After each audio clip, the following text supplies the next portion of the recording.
Elementary school kids probably don't know authors. By the time they reach 4th or 5th grade, they may know the books and they'll know Dr. Seuss. They may know some of the books that they have to read because their siblings or their older classmates have said, you gotta read this book, and they think, oh, reading, it's not cool, it's not fun.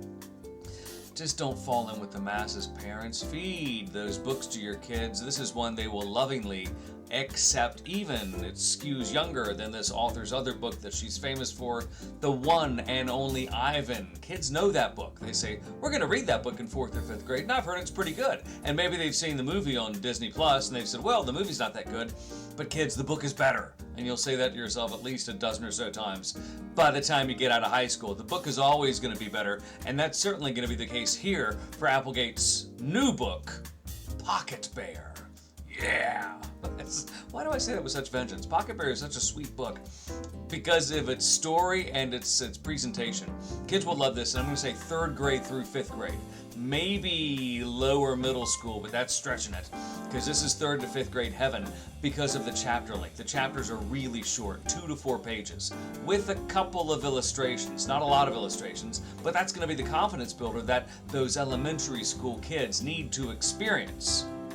What are they going to like about Pocket Bear? Here's what they're going to like. This story is so cute because it's one every kid thinks of. What happens to your toys between midnight and 6?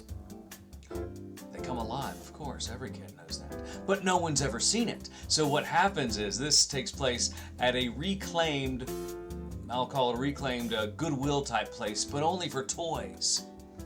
And the owner and her daughter give the toys, every toy that's found, give the toy like 2 to 4 days to be found by local kids. And the key person, the key entity that finds the toys is a cat. The cat goes out at night, finds the toys, brings the toys back, and then the toys have 2 to 4 days before they're found. And if they're not found, they hang out in the toy store.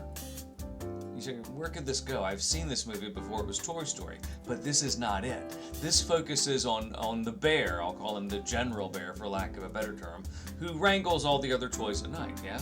Until one night, the cat brings home another bear, Bear Juan, they call him, and this bear has a history. And it's a great story. It's such a well-told story, too. That's what kids will appreciate. It's so well told that I, as an adult, when I was reading Pocket Bear, I wanted to know what was going to happen. But of course, my patience level isn't that great. Just it's a personal flaw with me. So I thumbed ahead a couple of pages, a couple of chapters in Pocket Bear just to see what's going to happen. And then when I saw what was going to happen, I went back to where I was reading because I didn't want to miss any of the nuances that led me to where it ultimately got. That's how good the book is. It's really patient, it's really smart. It's going to work as a read aloud for kids. It's going to work as a read together book. It's going to work as a book that just is one kids want to read if they're reading by themselves, because it will give them that confidence, because it's hardback. There are very few pictures, and it's going to give them confidence. It's a fabulous book, and you can see how Applegate does it. I mean, it's just something that she puts in her books that makes them so awesome for those elementary school ages. Pocket Bear, no exception. It's going to skew younger than The One and Only Ivan also. 3rd grade to 5th grade for the most part. Pocket Bear, fabulous. If you're elementary school, you need to check it out.